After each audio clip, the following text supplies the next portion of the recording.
Saudações, alma perdida. Seja bem-vindo ao nosso refúgio misfatônico. Acompanhe-nos para essa angustiante e terrível jornada.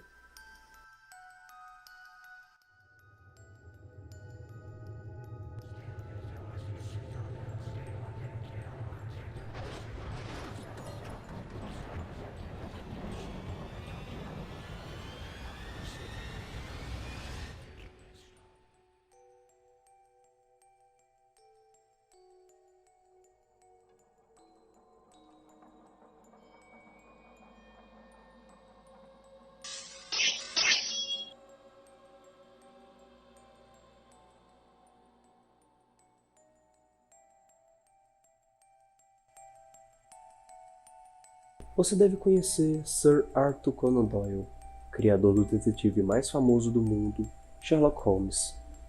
É fato que Arthur Conan Doyle escreveu muitos livros focados em investigação, suspense e mistério, mas por incrível que pareça, ele também se aventurou pelos arredores do terror, escrevendo diversos livros, como o que eu contarei hoje a vocês, conhecido como O Gato Brasileiro. Um conto que não nos assusta por ter entidades gigantes que estão prestes a despertar, como em Lovecraft, e nem por ter um suspense ou uma psicose amedrontadora, como em Edgar Allan Poe, mas sim pelo terror psicológico causado por você estar preso em uma sala juntamente a uma fera imprevisível e que está de olho em você. Então, acomode-se, ajeite a sua postura e vamos lá. Certo, Sr. Marshall King, me conte tudo o que aconteceu desde o início. Certo, então irei contar o que realmente aconteceu. Lá estava eu, um inglês, sem dinheiro algum, esperançoso que meu tio rico, Lord Salterton, ou o Estado fossem me notar, para que eu recebesse algum dinheiro e pudesse sair da miséria. Mas não só de esperanças vive o homem.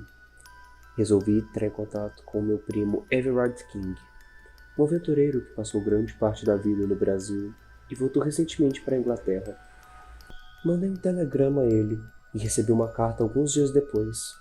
Carta essa que me convidava para uma breve visita em sua mansão. Essa era a oportunidade perfeita para tentar fazer um acordo com ele, pois afinal, éramos parentes.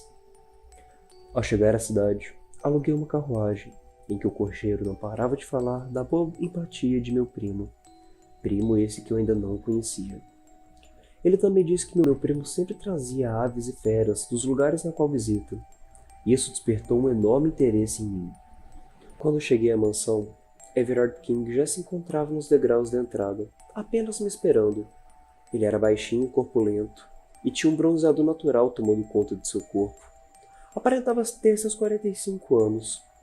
Suas roupas eram nobres e caras, e não era diferente com sua esposa, uma brasileira que não tinha cordialidade nenhuma, que nem sequer me deu as boas-vindas quando cheguei. Em contrapartida, fui bem recebido por meu primo, e ele fez de tudo para que eu me sentisse bem. Meu quarto era perfeito, e a comida era impecável. Apenas me faltava aquele cheque, mas pedir isso logo agora seria prematuro e poderia dificultar nossa recente relação. Tudo era perfeito, com exceção da Sra. King, que frequentemente insinuava coisas como o melhor trem do dia é o da 12:15. Isso realmente me irritava. Então respondi de forma rude: sim, mas eu não irei hoje. Saberei se eu estiver abusando da hospitalidade. Nisso, pude ouvir meu anfitrião chegando e dizendo: ei, ei, ei, o que é isso? O que está acontecendo? E após isso, ele me pediu para que eu me retirasse da sala, para que ele pudesse conversar com sua esposa. Fiz como ele pediu, mas em menos de alguns minutos, ela veio até mim, pedindo desculpas.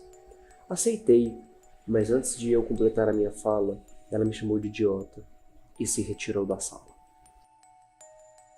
Alguns momentos se passaram e meu primo chegou irritado, perguntando se sua esposa tinha pedido desculpas para mim. Eu confirmei tal pergunta, e meu anfitrião, após isso, me pegou pelo braço e disse que não era para eu ficar chateado, pois sua mulher era deveras ciumenta. Após esse diálogo, ele acendeu meu charuto e me levou para ver sua vasta coleção de animais. Eu aceitei e confesso que me espantei com a quantidade de criaturas que eu jamais imaginei ver. Até que então Everard me diz para acompanhar ele até um portão de ferro e sai dizendo: estou prestes a te mostrar minha peça mais rara, um gato brasileiro. Questionei ele sobre a diferença desse gato com um gato doméstico. Ele sorriu e me pediu para olhar para dentro da sala. E foi aí que vi aquela fera. Era, era gigante, do tamanho de um tigre e completamente preto, como ébano. E eu não tenho palavras para descrever tal criatura. Tente descrever como ela era. Era demoníaco, mas era belo. Até então que meu primo me conta sobre a criatura. Diz que é uma das criaturas mais traiçoeiras e ferozes. E ele ainda diz que seu animal nunca havia experimentado o sangue vivo. Ainda diz que com certeza, quando experimentasse, se tornaria um ser bem pior. Enquanto ele dizia essas coisas, o criado chega e entrega um pedaço de carne para o gato, que devora rapidamente a peça, e voltando para sua gaiola como se fosse um gato doméstico. Após ver toda essa cena, voltamos para o salão principal e começamos a falar sobre o Lord Salterton e sua grave doença. Focamos na herança, afinal, eu já havia mencionado a meu primo sobre minha dificuldade financeira. Ele disse que eu não deveria me preocupar e que conversaríamos sobre tudo isso mais tarde, e ele com certeza iria me entregar algum dinheiro. E lá ficamos até as 2 da manhã, quando Everard resolve ir dormir. Ele antes disso diz que quer ver o seu gato mais uma vez. Eu aceitei ir com ele e fomos conversando sobre nossa herança e sobre ele poder me ajudar com o meu financeiro. Chegamos finalmente até aquele portão, aquele corredor imenso e tenebroso. Meu anfitrião pede para que eu entre dentro da sala. Eu fiz como ele pediu, mas confesso que foi a pior decisão da minha vida, pois assim que eu entrei, ele fechou a porta atrás de mim. Eu fui tomado pelo medo e por aquele odor fétido, um odor horrível. Eu gritei e gritei por socorro. Escutei meu primo rindo e dizendo: acalme-se, Marshall. Você não ficará aí muito tempo. E soltando uma risada de deboche. Com passos pesados, ele se afasta e pude ouvir a manivela que aciona a jaula sendo manipulada, abrindo a gaiola. Lutei para segurar as grades, mas minha força era praticamente nula. Então clamei por meu primo, pelo nosso parentesco, e até por ser seu hóspede. Mas nada surtia efeito, e só fazia ele empurrar mais a manivela, até eu ceder e a jaula se abrir por completo. Mas a fera não se movia, mas seus olhos me fitavam sem cessar por um único segundo. Tentei pegar a vela, mas ao fazer isso, a fera rosnou e se aproximou de mim, mas fechou seus olhos e dormiu. Fiquei imóvel, pois não sabia o que poderia fazer, e não poderia ficar assim até o amanhecer, e a vela estava prestes a se apagar. Então, com um movimento sagaz, eu vi e fui até um ponto de não segurança, mas de um perigo menos imediato, a cobertura metálica na parte de cima da gaiola. Saltei e subi nessa cobertura, e isso despertou uma certa curiosidade no animal, fazendo ele arranhar meu joelho. Gritei de dor, e isso deixou o gato, se é que posso chamá-lo assim, ainda mais histérico, correndo de um lado para o outro. Para piorar, minha vela havia se apagado, e faltava 1 hora ainda até o amanhecer. 1 hora de escuridão e silêncio com esse monstro ao meu lado. Tentei permanecer imóvel para tentar ser esquecido, e aparentemente funcionou. Após um breve tempo, a luz começou a entrar na sala e pude ver o animal. Mas agora, ele também me via. Eu sabia que não podia errar com os movimentos. Tirei meu casaco e joguei na cabeça da fera, e desci rapidamente da jaula, mas infelizmente minha posição não foi bem calculada, e o animal se livrou do casaco, vindo em minha direção, arrancando um naco de minha perna.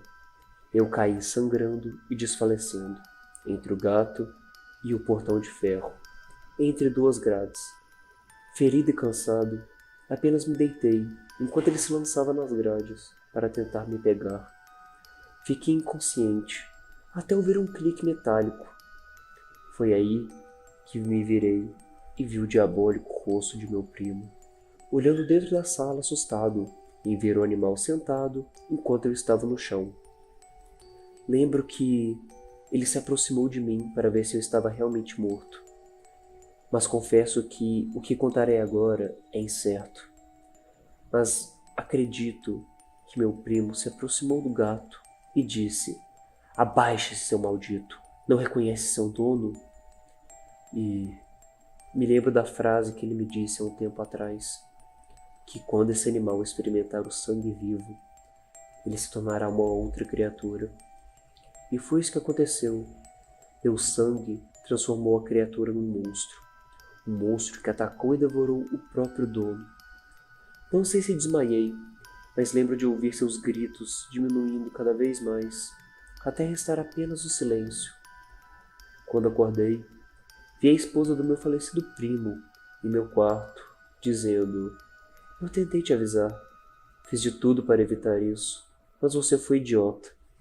Entretanto, agradeço, pois só a morte de seu primo me livraria dele." Ela se retirou e, após alguns meses, eu fui mandado de volta.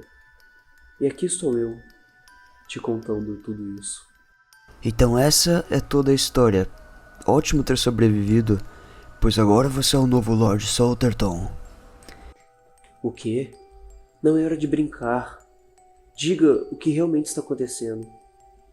É exatamente isso. O antigo Lorde morreu alguns dias atrás. Uma coincidência muito curiosa. Estranho, mas agora pegue meu cheque e minhas faturas. Vamos colocar finalmente as coisas em ordem. Certamente, senhor. Irei pegar.